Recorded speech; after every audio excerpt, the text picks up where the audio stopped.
हम प्रभु परमेश्वर को धन्यवाद देंगे आज की सुबह के लिए कि परमेश्वर ने आज की सुंदर सुबह में दिए है कि हम परमेश्वर की निकटता में आकर उसकी महिमा कर सकें।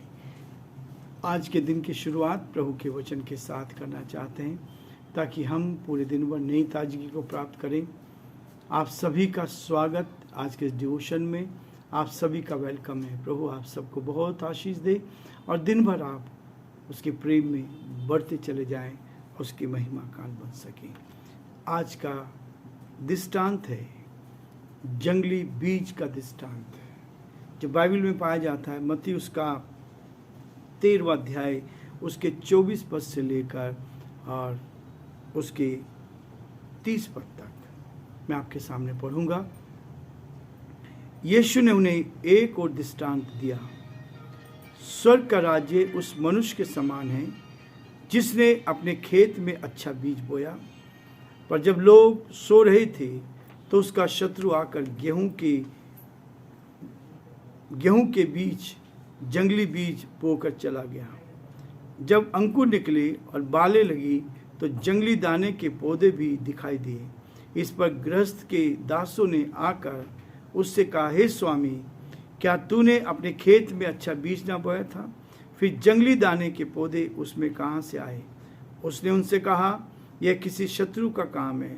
दासों ने उससे कहा, क्या तेरी इच्छा है कि हम जाकर उनको बटोर लें? उसने कहा, नहीं, ऐसा ना हो कि जंगली दानों के पौधे बटोरते हुए तुम उनके साथ गेहूं भी उखाड़ लो। कटनी तक दोनों को एक साथ बढ़ने दो, और कटने के समय में काटने वालों को कहूँगा कि पहले जंगली दाने के पौधे बटोर कर जलाने के लिए उनके गट्ठे बांध लो और गेहूं को मेरे खत्ते में इकट्ठा करो। परमेश्वर अपने इस वचन के पढ़े और सुने जाने पर आशीष दे। दुआ करेंगे। प्रभु, हम आपके हृदय से आभारी हैं आज की सुंदर सुबह के लिए जो आपने दी। प्रभु, हमारा हृदय आपके प्रति धन्यवाद से भरा। प्रभु, एक एक दिन आप हमारी जीवन में जोड़ते हैं, एक एक दिन आप में आनंदित करते हैं, एक एक दिन प्रभु आप में संभालते हैं। हम इन सब के लिए आपको धन्यवाद, आपकी स्तुति करते हैं। हमारे पूरे देश के लिए प्रार्थना करते हैं, देश पर आपकी आशीष हो। देश के प्रधानमंत्री के लिए, देश के राष्ट्रपति के लिए, कैबिनेट के सारे मंत्री के लिए प्रार्थना करते हैं। प्रभु, आप उनको संभालें। हमारे इस प्रदेश पर भी आपके अनुग्रह की दृष्टि चाहते हैं। प्रदेश के मुख्यमंत्री अशोक गहलोत जी पर आपकी आशीष चाहते हैं।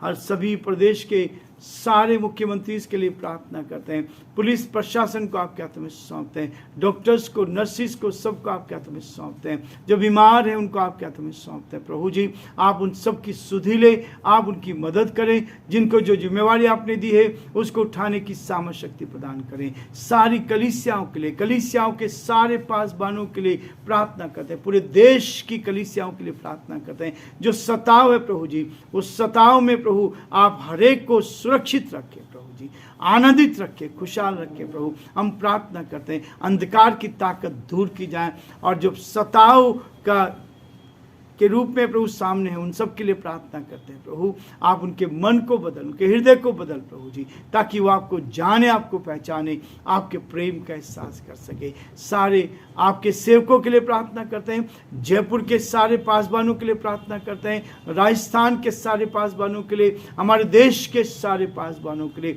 उन सारी संस्थाओं के लिए जो आपकी सेवा में है प्रार्थना करते हैं। उत्तम आशीष दे प्रभु जी, बुराई से बचाए, परेशानी कठिनाई से बचाए। सारी महिमा हम आपको देते, विनती को यीशु के नाम से मांगते हैं, आमीन।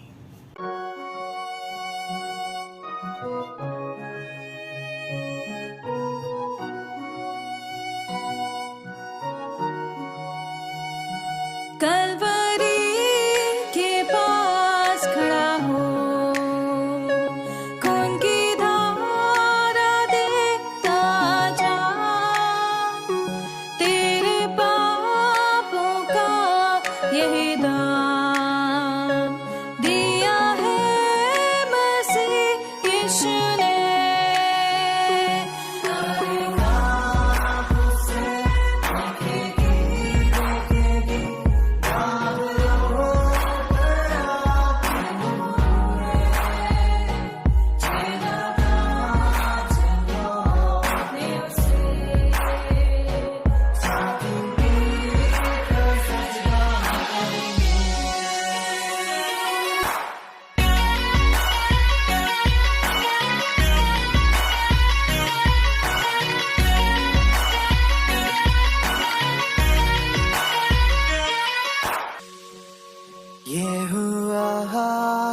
तेरे लिए। तूने भी उसे छेड़ा था, फिर भी प्यार से वो बोला था, जाता क्यों नहीं तू उसके पास। फिर भी प्यार से वो बोला था, जाता क्यों नहीं तू उसके पास।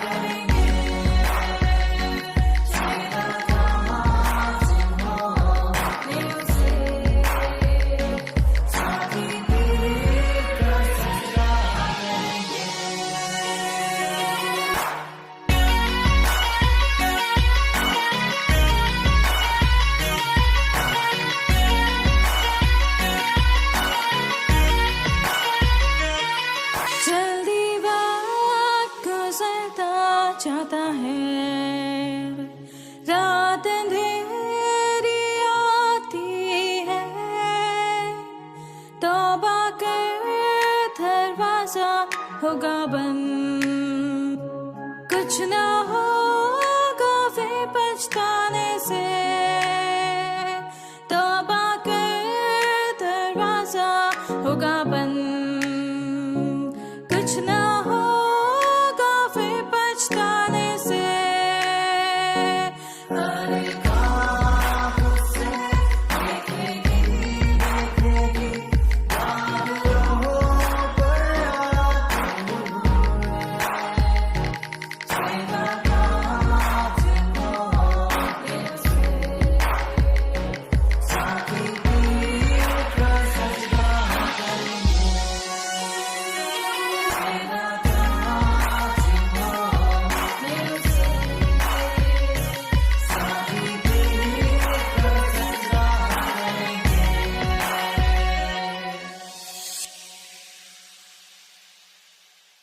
प्रियो, जो हिस्सा हमने पढ़ा है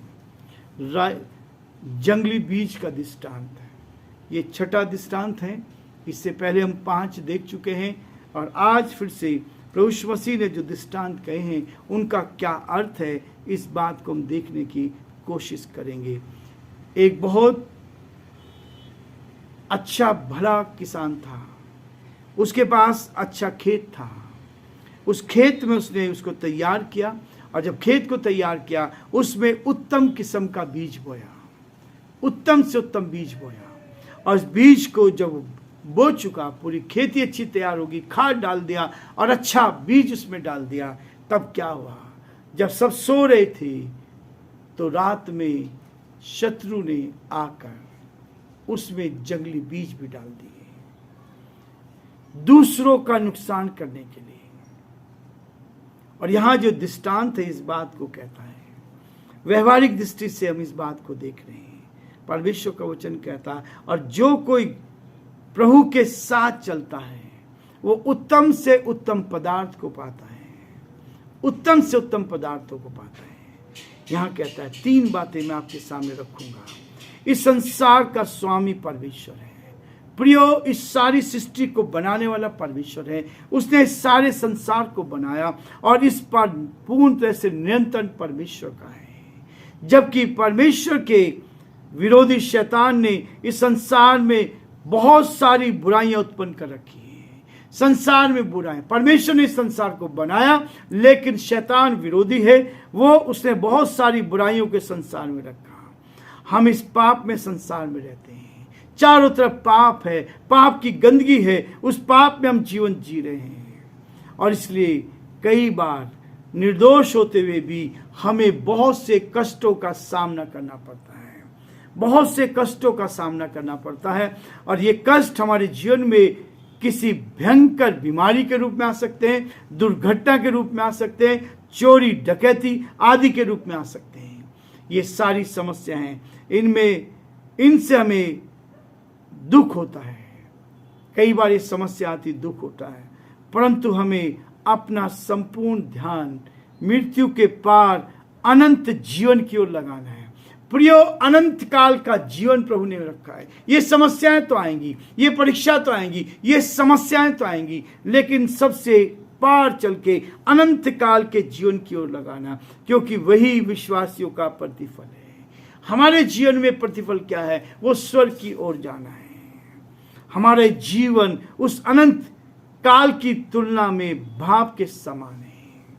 ये भाप के समान है। याकूब उसका 4 अध्याय उसके 14 पद में कहता है, पानी के समान है, मैदान के घास के और फूल के समान है। पहला पत्र इस बात को कहता है कि 1:24 के अनुसार कहता है, ये श्वास और ढलती हुई छाया के समान है। ये जीवन तो थोड़े समय के लिए। भजन संहिता उसका 144 अध्याय उसके 4 पद में कहता है, क्षणिक है, बहुत थोड़े समय का है। यहाँ कष्ट सहकर एवं हानि उठाकर भी विश्वास योग्य बने रहना है, क्योंकि जीवन जीना अनंत काल के लिए, जो नरक की आग से बचना है। यदि आपको आग से बचना है तो अनंत काल के जीवन से, या तो जीवन अनंत काल के लिए नरक में डाल दिया जाएगा। ये थोड़े से कष्ट हैं जो हमें इस पृथ्वी पर रहने हैं। दूसरी चीज वो कहता है, बहुत सी गंदी आदतें चोर की भांति उस समय हमारे जीवन में प्रवेश करती है। इस जीवन में बहुत सारी गंदी बातें चोर के समान अंदर आ जाती है। बीड़ी, सिगरेट, गुटखा, झूठ, बेईमानी, लालच, ये सारी चीजें जीवन में आ जाती हैं। जब आत्मिकता से बेखबर होकर हम संसार में सोए रहते हैं, जब आप सो जाते हैं, आपके पास अच्छा सब कुछ है, वचन आपके पास है, लेकिन क्या होता है जब हम सो जाते हैं तब ये बुराइयां हमारे जीवन में आ जाती हैं। हमें इसका एहसास भी नहीं हो पाता। धीरे धीरे ये आदतें हमारे जीवन को ऐसा हमारे अंदर प्रवेश कर जाती हैं, ये अंग बन जाती है। ये बुराइयां हमें ईश्वर की ओर ले आने नहीं देती, जिनसे छुटकारा पाना हमारे बस की बात नहीं हो पाती है। कई बार हम निराश हो जाते, बहुत सारे लोग आते हैं, कहते बुरी आदत है, इससे छुटकारा हमसे नहीं हो पा रहा, मैं कोशिश करता हूं लेकिन नहीं हो पा रहा।